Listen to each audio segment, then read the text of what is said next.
안녕하십니까. 저는 CR재단 이사장 김원호입니다. 얼마 전까지 변리사로 일하던 제가 갑자기 카메라 앞에 서게 된 이유는 우리나라 정치가 너무 혼탁해져 나라의 운명이 바람 앞에 등불과도 같아지고 있기 때문입니다. 그에 대한 책임은 진보와 보수를 막론하고 대한민국의 모든 정치인에게 있습니다.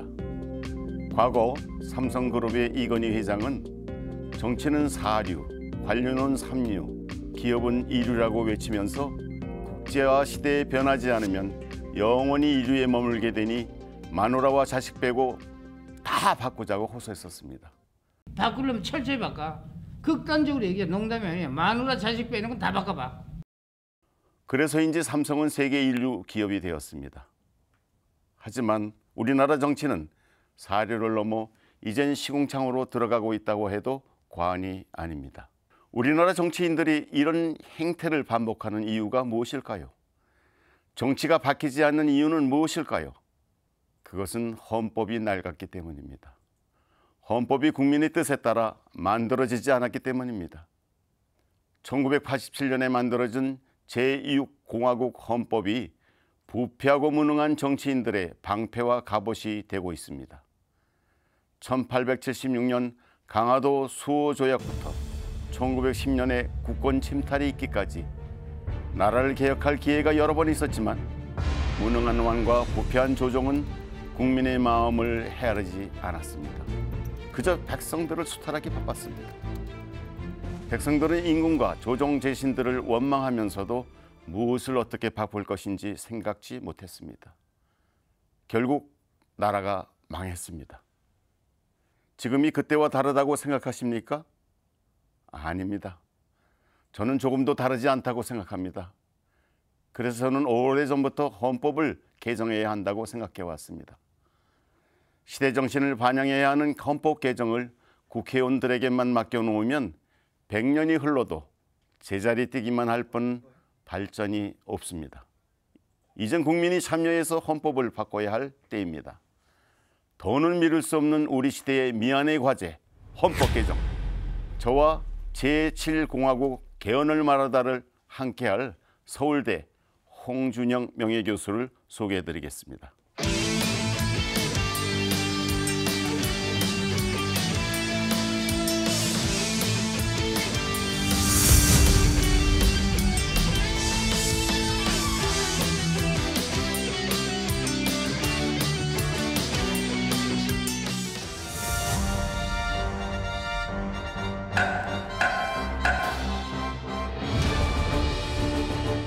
반갑습니다. 홍준영입니다.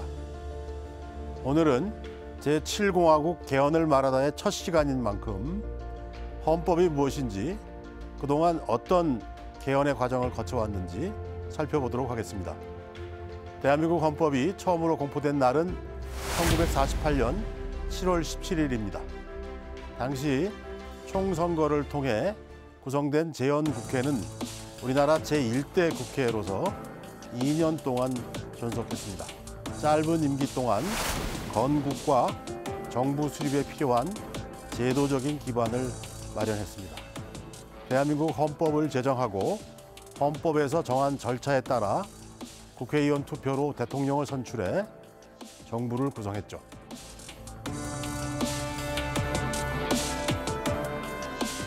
헌법은 대한민국은 민주공화국이며 주권은 국민에게 있고 모든 권력은 국민으로부터 나온다는 것을 분명히 했습니다. 대한민국의 정통성과 민주주의 원칙을 공고히 한 거죠. 대한민국 헌법은 대한민국의 통치 구조와 국민의 권리 의무를 규정한 법 위의 법, 최고법입니다.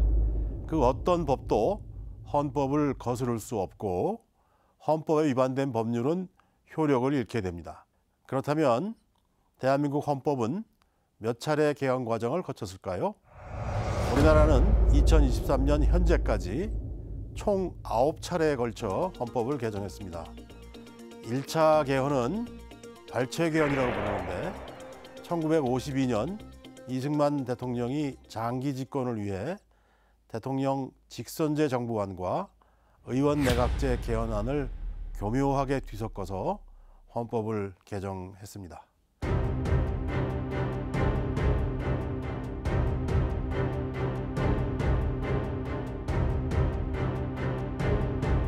이후에 1954년 이승만 대통령이 본인의 영구집권을 위해서 초대 대통령에 한해서는 중임을 제한하지 않는다는 내용으로 개헌안을 국회에 제출했는데 그게 바로 제2차 개헌입니다. 당시 제적의원 203명 중에서 찬성한 의원이 135명이었고요. 반대한 의원은 60명, 기권이 7명이었습니다. 개헌 의결 정족수에서 단 한 표가 부족했죠. 그래서 부결이 선포가 됐는데요. 부결 선포 이틀 뒤에 당시 자유당에서 기상천외의 논리를 내세웁니다. 여러분들 혹시 4.4.5입이란 말을 들어보셨겠죠? 반올림이죠. 단 한 표가 부족해서 부결되었던 개헌안을 자유당 정권이 4.4.5입의 논리를 들이대서 가결되었다고 선포한 것입니다. 그래서 2차 개헌을 4.4.5입 개헌이라고 부릅니다.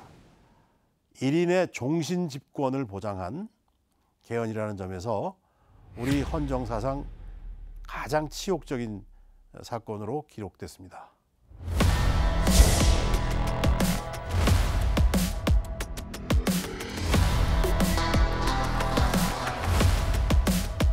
(3월 15일) 역사적인 우리나라 제4대 대통령과 제5대 부통령 선거가 시행되었습니다.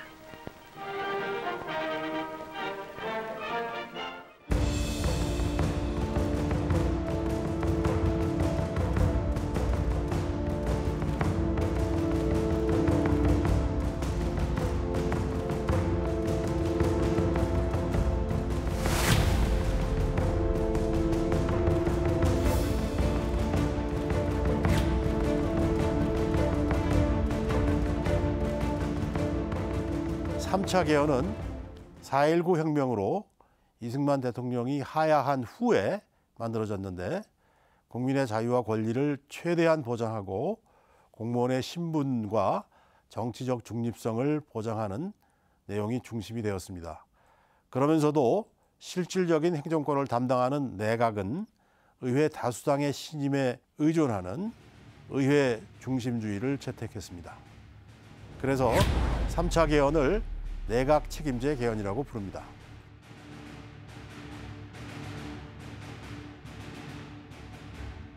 (4차) 개헌은 1960년 11월 법이 생기기 전에 행한 범죄도 똑같이 법을 적용한다는 소급 입법 개헌으로 3.15 부정선거 관련자 처벌에 대한 부칙을 넣으려고 개정했던 겁니다.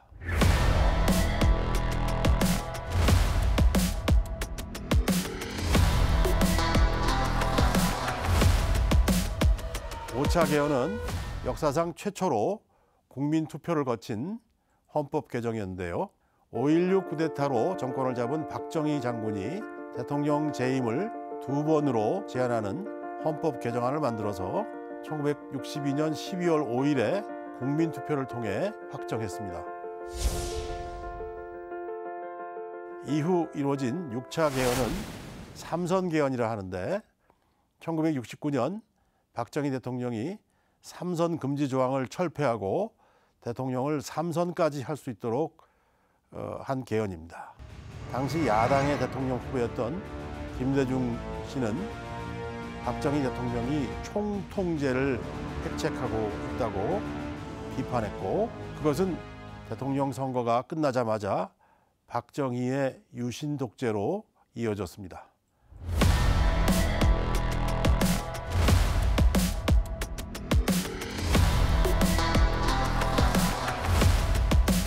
(7차) 개헌은 유신헌법 개헌이죠.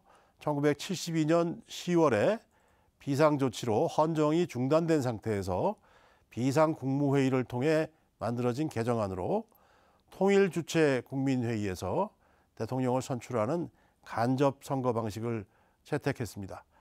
1인 장기 집권체제를 제도적으로 확립하는 데 목적이 있었던 것이죠. 그래서 사람들은 유신 시대의 대통령 선거를 체육관 선거라고 비꼬 왔습니다.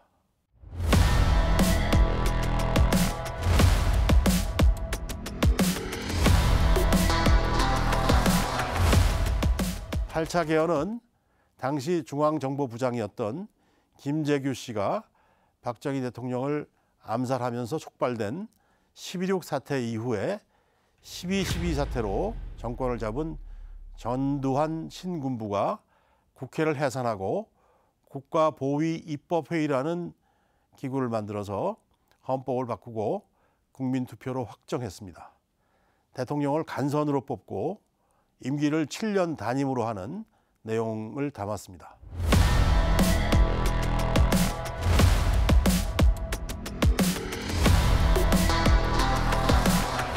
구차 개헌은 현재의 헌법이죠. 시민들이 6월 민주항쟁을 통해서 대통령 직선제 개헌을 쟁취하면서 국민투표를 거쳐서 1987년 10월 29일에 공포되었습니다. 여야 합의로 대통령 직선제 그리고 5년 단임으로 개정을 해서 지금에 이르고 있죠.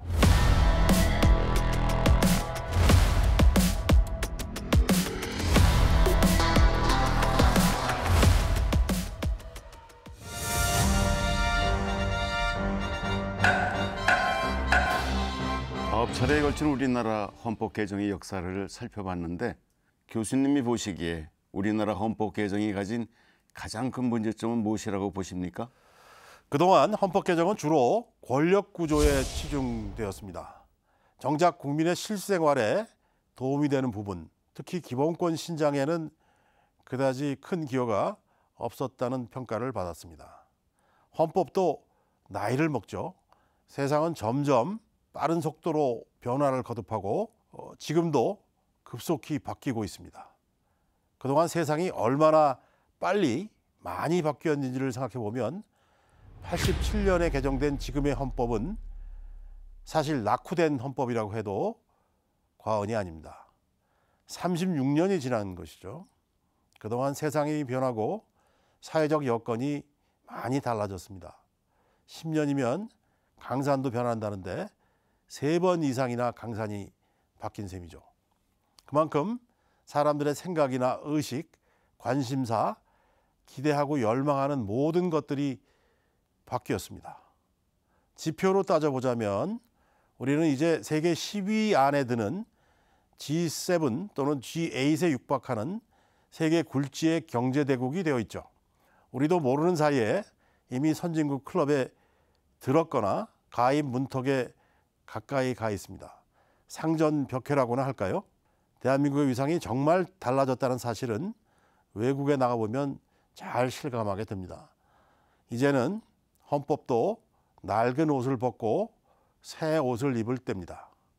오늘 그리고 가까운 미래의 시대 정신에 맞지 않는 요소들이 있다면 바뀐 세상과 새로운 시대 정신에 맞게 고치는 게 당연하겠죠. 이런 생각은 결코 저 혼자만의 생각은 아닙니다. 이미 여러 해 전부터 나라의 앞길을 걱정하는 많은 분들이 공유해 온 생각이었습니다. 그렇지만 헌법을 개정하기에 앞서 신중히 생각해 볼 문제가 많은 것도 사실입니다. 지금의 시대 정신에 맞게 제7공화국 헌법을 개정해야 한다면 우리는 어떤 문제와 상황들을 고려해야 할까요?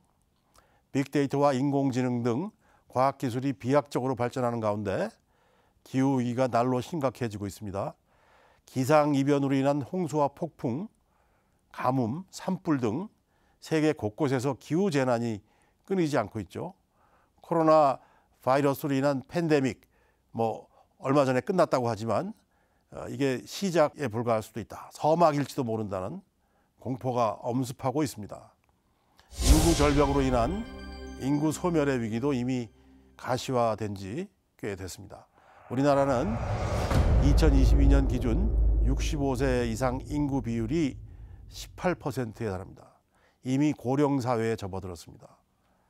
2025년이 되면 전체 인구 가운데 65세 이상이 20%를 넘는 초고령 사회로 접어들 것이라는 예측이 나옵니다.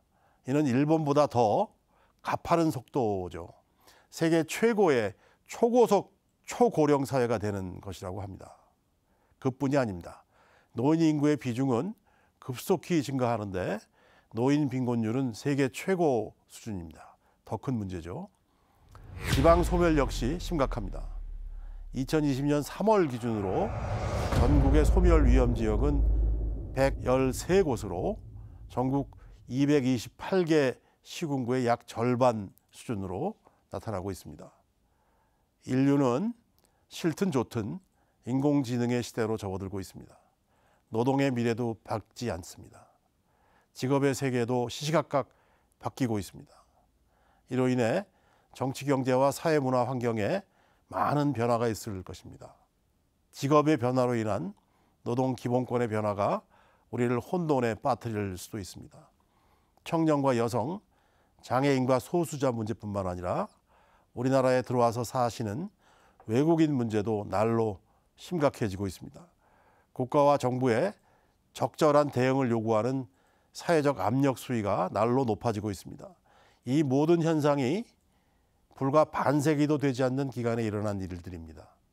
짧은 기간 동안 세상이 엄청나게 빠르게 급격하게 바뀌었다는 뜻이죠. 이렇게 세상이 바뀌었으니 우리의 생활 곳곳을 지배해왔던 법들의 어머니격인 헌법이 바뀌어야 한다는 것은 너무 당연한 일이 아닐 수 없습니다.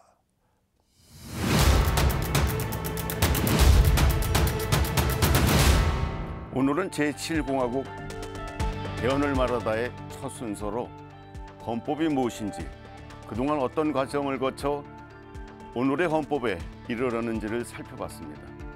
국민의 자유와 권리를 보장하며 국민이 나라의 진정한 주인임을 알려주는 헌법은 일반 법률과 달리 미래의 이상과 비전을 향하여 열려 있어야 합니다. 하지만 현실은 어떻습니까? 주권자인 국민으로서 개헌의 필요성을 인식하고 요구하는 것은 너무나도 당연한 국민의 역할이자 권리이지만 우리는 지난 36년 동안이나 낡은 헌법 속에서 살아왔습니다. 이제는 새로운 헌법을 토대로 미국과 유럽을 능가하는 진정한 선진국으로 발전해 나가야겠습니다. 경제의 성장보다는 사회제도의 성숙을 말하는 시민이 되어야 되겠습니다. 헌법 개정을 통해 제7공화국에 담아내야 할 시대 정신은 무엇이며 왜 우리는 개헌을 말해야만 하는지 다음 시간에도 홍준영 교수와 함께 제7공화국 헌법에 대해서 조금 더 깊은 내용을 이어나가도록 하겠습니다. 감사합니다.